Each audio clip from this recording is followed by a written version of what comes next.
Okay, now we are moving towards the last point of the chapter. चॅप्टरच्या शेवटच्या पॉईंटकडे आपण त्यातला it's त्याच्या आधी अजून काही राहिलं नाही. एक मिनिट.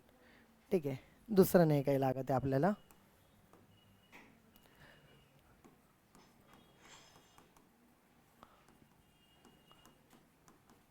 Rolling motion. ठीक आहे, काय आहे रोलिंग मोशन आपण बघूया.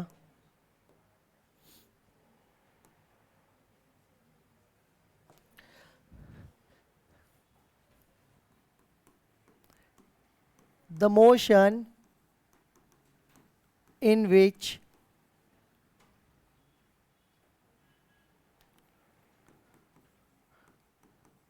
rotational motion and linear motion both are present called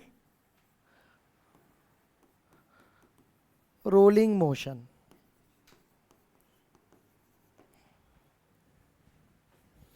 बघा, रोलिंग मोशन म्हणजे काय, ज्याच्यामध्ये रोटेशन. हे बघा, आतापर्यंत आपण काय बघितलं, सर्क्युलर मोशन. समजा रोटेशन ऑफ अ फॅन फिरतोय, ते एक सर्क्युलर मोशन किंवा रोटेशनल मोशन.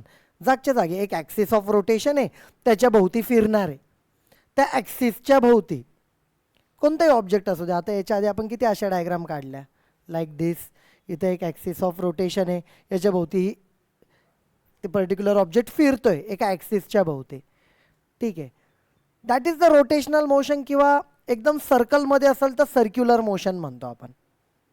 आलं लक्षात. सर्कम्फरन्स ऑफ सर्कलवरती एखादा ऑब्जेक्ट मूव्ह होत असेल, फिरत असेल, that is the circular motion.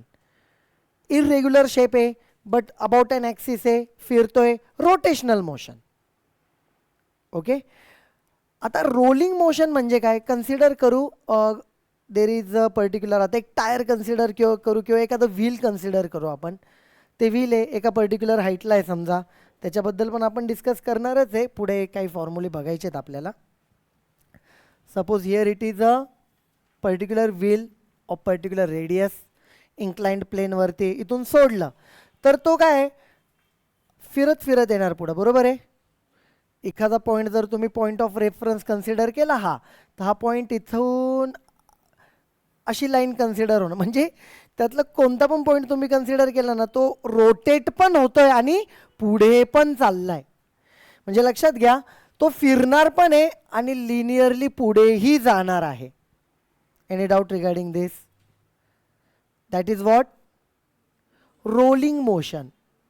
आलं. रोल होणे म्हणजे काय, रोटेशनल प्लस लिनियर. म्हणजे पुढे पण जाणार आहे आणि रोटेट पण होणार आहे, जागच्या जागी थांबणार नाही आहे.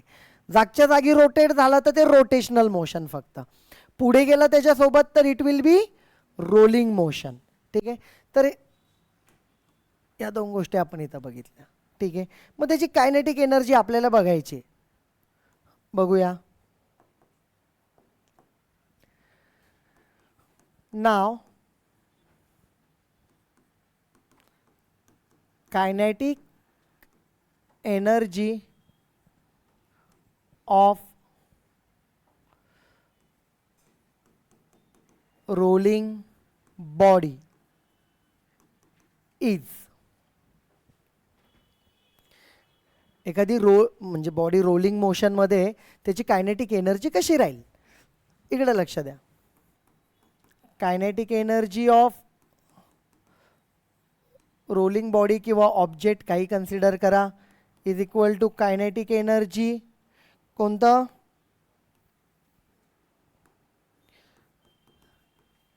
Linear kinetic energy plus rotational kinetic energy. हे बघा सिंपल आहे. रोलिंग मोशन बनले कशाने, लिनियर मोशन आणि रोटेशनल मोशनने. लिनियर मोशन आणि रोटेशनल मोशनने. याच्याने काय बनलेलं आहे, रोलिंग मोशन. ठीक आहे, जे काही रोलिंग मोशन आहे ते कशाने बनलेलं आहे तुमचं? Rotational motion and linear motion, बरोबर आहे, याच्याने बनलेलं आहे. मग याची कायनेटिक एनर्जी म्हणजे काय? रोटेशनल मोशनची कायनेटिक एनर्जी आणि लिनियर मोशनची कायनेटिक एनर्जी. काय डाऊट आहे? झालं, दोघांची मिळून त्या रोलिंग बॉडीची कायनेटिक एनर्जी होणार.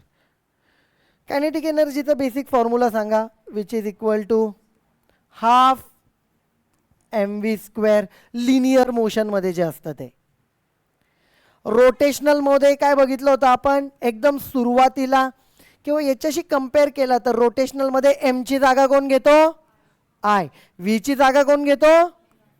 आपण हे बघितलेलं आहे, हाफ आय ओमेगा स्क्वेअर.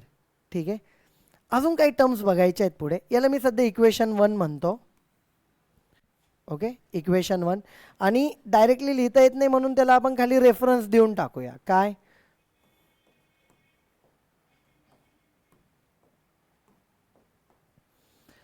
बघा, वेअर सुरुवातीला सांगितलं नाही ते इक्वेशन्स खाली, म्हणजे जे नोटेशन्स मांडलेले आहेत ते आपण खाली सांगून द्यायचे त्यांना. काय मांडलं आपण? Capital M. कॅपिटल एम काय? मास ऑफ रोलिंग ऑब्जेक्ट. जो ऑब्जेक्ट रोल होतोय त्याचा मास. त्याच्यानंतर पुढे काय? अजून काय बघितलं होतं आपण? Velocity of an object, omega angular velocity.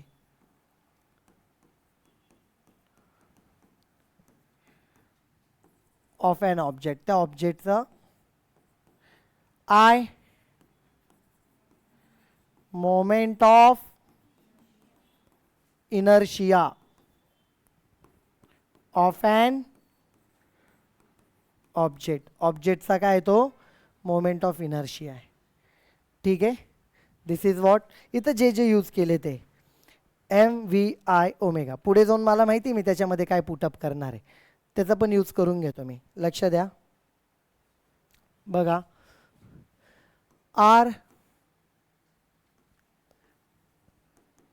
Radius of object. ऑब्जेक्टला रेडियस का? कारण ते रोल होत जाणार आहे त्यामुळे ती सर्क्युलर असली पाहिजे ना, मग त्याची रेडियस. ठीक आहे, के काय होतं रे? के आपण बघितलेलं आधी, रेडियस ऑफ गायरेशन. हे यूज का केलंय? कारण आपल्याला लागणार आहे पुढे जाऊन, तिथं मी पुटअप करणार आहे त्याच्यात. बघूया मग काय होत आहे. लक्ष द्या. नाव equation 1, kinetic energy of the rolling body, त्याला ई मानू आपण. ठीक आहे, हाफ एम. व्ही म्हणजे काय? हे बघा, v is equal to r omega असतो, बरोबर आहे. तो टाकून देऊ शकतात तुम्ही, किंवा omega is equal to v upon टाकू शकतात, कसंही चालेल. पण आपल्याला ओमेगामध्ये नको आहे, तर याच्यामध्ये ओमेगा काय लिहू शकतात तुम्ही याच्यामध्ये? व्ही अपॉन आर, बरोबर आहे. तो पुटअप करूया आपण पुढे. याला असंच ठेवूया सध्याला, mv² हाफ आय. आयचे 3 फॉर्म्युले, चला एक जस्ट रिवाइज पण होईल. मोमेंट ऑफ इनर्शियाचे 3 फॉर्म्युले कोणते बघितले होते? Summation of mi/ri², I is equal to 1 to, again कोणता बघितला होता? Integration of r² dm. Again कोणता बघितला होता? mk², where m is the mass of the complete body and k is the radius of gyration. हे आपण बघितलेलं आहे. ठीक आहे, चला मागे येऊ परत. त्याच्यातला आपण कोणता यूज करणार आहे? mk². असे इक्वेशन जे असतात ना त्याच्यामध्ये इंटिग्रेशनची साईन आणि समेशनची साईन नाही ठेवायची. मग ते नसलेला आयचा फॉर्म्युला कोणता आहे? mk² आहे. नंतर ओमेगा बघूया इथे. पहिला असाच ठेवला, आयच्या जागेवर काय? mk². ओमेगाच्या जागेवर काय पुटअप करणार आहे फॉर्म्युला? व्ही अपॉन त्याचा काय? ओके, नीट लिहूयाला आपण. बघा, किंवा डिरेक्टली पण लिहिता येईल तुम्हाला, एवढं काय हार्ड अँड फास्ट नाही आहे. काय? Half mv². हाफ एम व्हीचा स्क्वेअर होणारच आहे ना इकडे, चला नीट लिहायला, हाफ mv². ठीक आहे, प्लस हाफ एम, प्लसची गरज नाही आपल्याला, कॉमन काढायचं आहे. कॉमन काढला, ही पूर्ण टर्म बाहेर आली, इथं काय उरणार, वनच उरणार ना पूर्ण बाहेर आल्यावरती. मग इथून एक गोष्ट लक्षात घ्या, जी टर्म आपण कॉमन काढतो, जी टर्म आपण कॉमन काढतो ती म्हणजे दोघांमध्ये प्रेझेंट असते, कॉमन असते ती. तुम्हाला काही कन्फ्युजन झालं तर सरळ सरळ जी टर्म आपण कॉमन काढत असतो ना त्यांनी सगळ्या टर्मला डिवाइड करा म्हणजे तुम्हाला भेटेल. समजा ही टर्म आपण कॉमन काढली, यांनी याला डिवाइड केलं किती भेटेल 1. याच टर्मनी याला डिवाइड केलं, half cancel, m cancel, v square cancel, उरला कोण के स्क्वेअर आणि आरचा. हे तुमचं रिक्वायर्ड इक्वेशन आहे. This is the kinetic energy of rolling body. जी बॉडी रोल होते त्याची काय ती कायनेटिक एनर्जी. आलं लक्षात? ओके, ही कायनेटिक एनर्जी आपण त्याची काढली, बट या ठिकाणी संपलेलं नाही तुमचं इक्वेशन. पुढे त्याच्यावरचं लिनियर ॲक्सेलरेशन पण काढायचं. काय काढायचं आहे बघूया आपण.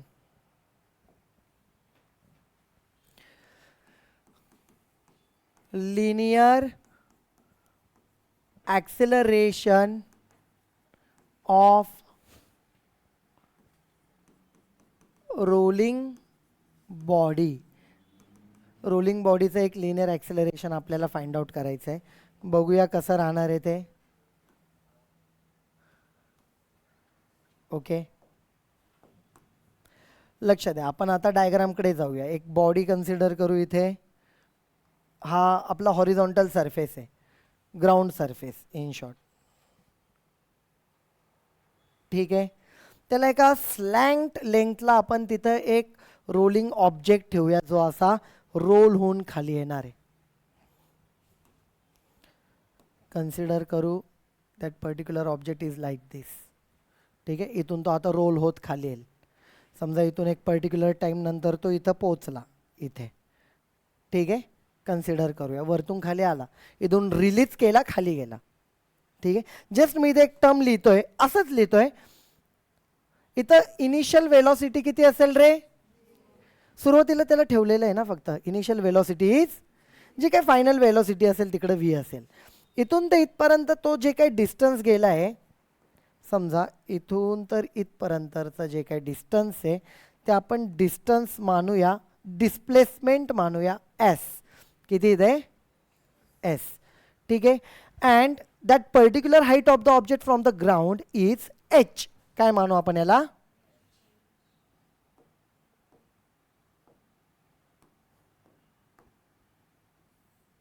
हाईट किती त्याची ग्राउंड पासून? एच. ठीक आहे, आणि angle between the horizontal and the inclined plane is theta. Angle किती मानून घेतला आपण? टर्म्स असतील ना, इन्क्लाइन ठेवलंय तर काहीतरी अँगल आहे, काहीतरी हाईट आहे, काहीतरी तो इथून ते इथपर्यंत गेला त्याचं काहीतरी डिस्प्लेसमेंट आहे. तर ते काहीतरी काहीतरी काहीतरी म्हणजे एच थीटा एस मानावं लागेल. काहीतरी टर्म्स असतात ना. कोणती पण गोष्ट फिजिक्समध्ये होतीये, कोणता तरी इव्हेंट होतोय, तर तिथं काहीतरी फिजिकल टर्म्स असणार आहे. आलं लक्षात? ठीक आहे, ओके. मग आता ह्या फिजिकल टर्म्स आहेत नेहमीप्रमाणे. हे बघा इथे आपण लिहूयात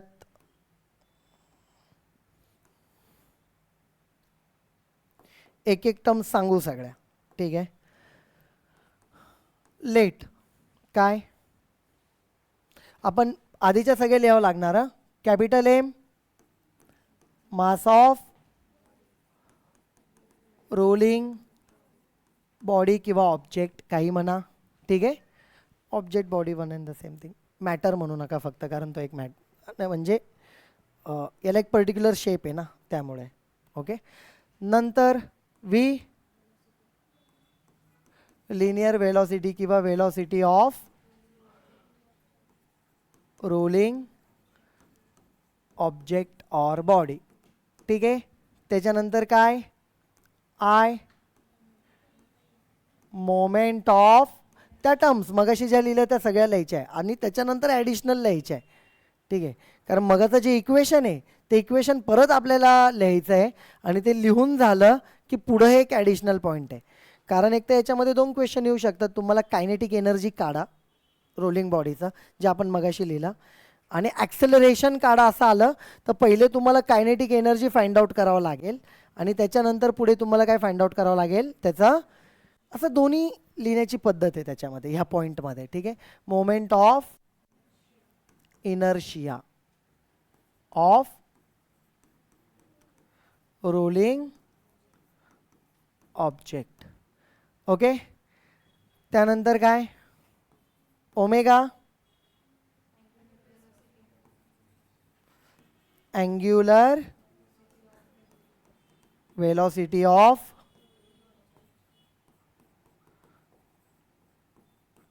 जो रोलिंग ऑब्जेक्ट आहे त्याची अँग्युलर वेलोसिटी. अजून काय लिहिलं होतं आपण, के लिहिला होता आणि आर. ठीक आहे, आर काय, रेडियस ऑफ ऑब्जेक्ट, डायरेक्ट सांगितलं तरी चालेल ऑब्जेक्ट. आणि काय, के काय आहे, गायरेशन, रेडियस ऑफ गायरेशन. या टर्म ज्या आधीच्या होत्या त्या आहेतच. आता आपण पुढे सांगू. ठीक आहे, नंतर काय, एच हाईट ऑफ. तुम्ही एक ऑब्झर्व करा, बुकमध्ये थेरोटिकल दिलेलं आहे. ठीक आहे, तसं थेरी लिहायची नाही आपल्याला, एसे रायटिंग नाही आहे फिजिक्समध्ये तुम्हाला. टर्म्स काय आहेत, diagram, terms, equation, proof, that's it. ठीक आहे, कधी कधीच अशी वेळ येते की तुम्हाला ते थेरोटिकली लिहावं लागतं. म्हणजे कन्स्ट्रक्शन असेल, स्ट्रक्चरचं एक्सप्लेनेशन आहे, काही काही याच्यामध्ये येईल तुम्हाला पुढे, सायक्लोट्रॉन वगैरे टर्म्स आहेत, त्यावेळेला लागेल थेरोटिकल लिहायला. पण मोस्ट ऑफ द टाईम तुम्हाला पॉईंट वाईज लिहायचं आहे, लक्षात घ्या. ठीक आहे, height of the object from ground, ground पासून असलेली हाईट. थिटा काय, अँगल ऑफ इन्क्लिनेशन,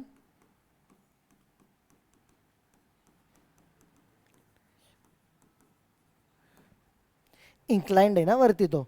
असे शब्द तुम्ही म्हणू सर इन्क्लिनेशनने आठवलं तर काय सांगायचं, काय, ग्राउंड अँड इन्क्लाइंड प्लेन याच्यामध्ये असलेला अँगल.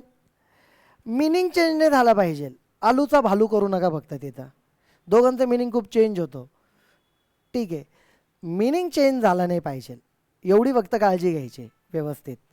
ठीक आहे, तुम्ही एक्सप्रेस त्याला करू शकता तुमच्या पद्धतीने. S displacement of object, direct टाकू. तिथे अजून एक आपल्याला ॲक्सेलरेशन काढायचं आहे ना, मग acceleration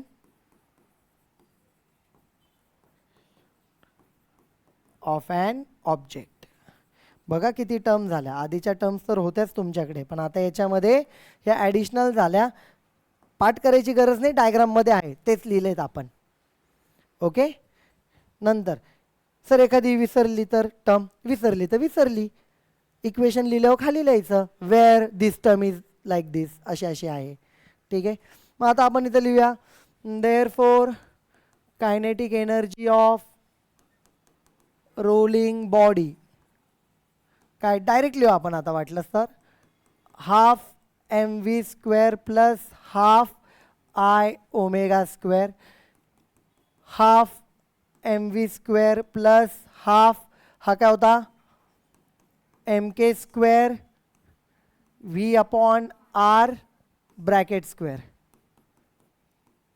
half m v square ब्रॅकेटमध्ये 1 प्लस के स्क्वेअर अपॉन, याला म्हणून ठेवूया इथे इक्वेशन 1.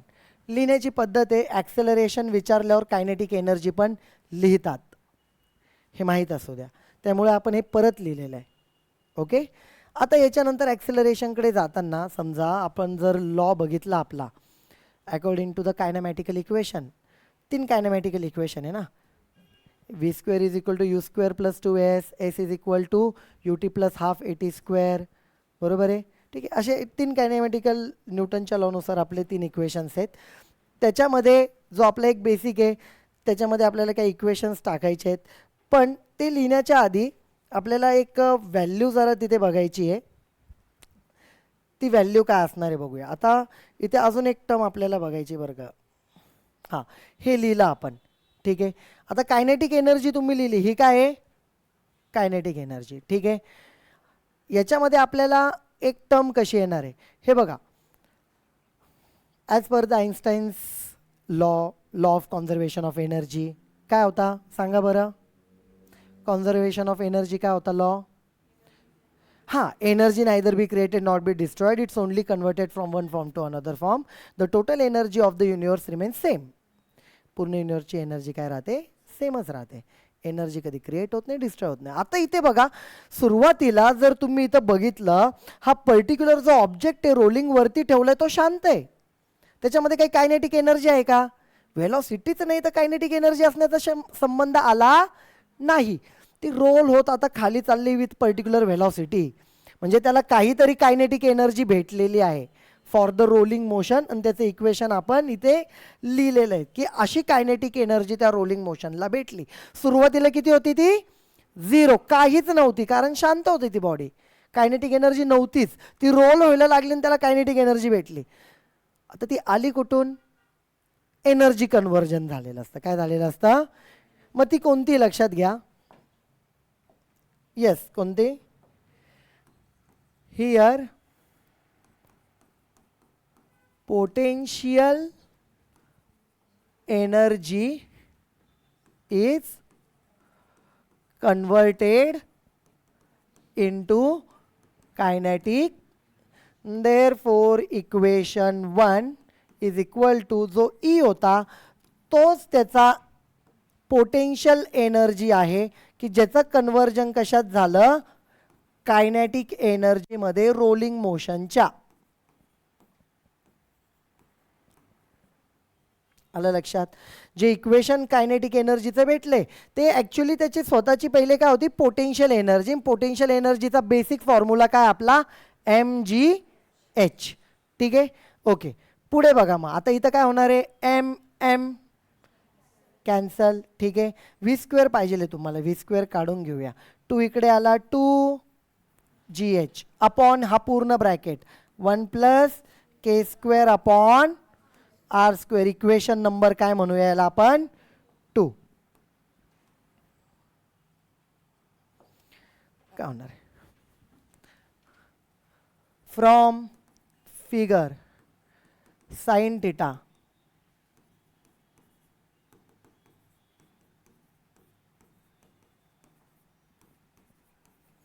बघा,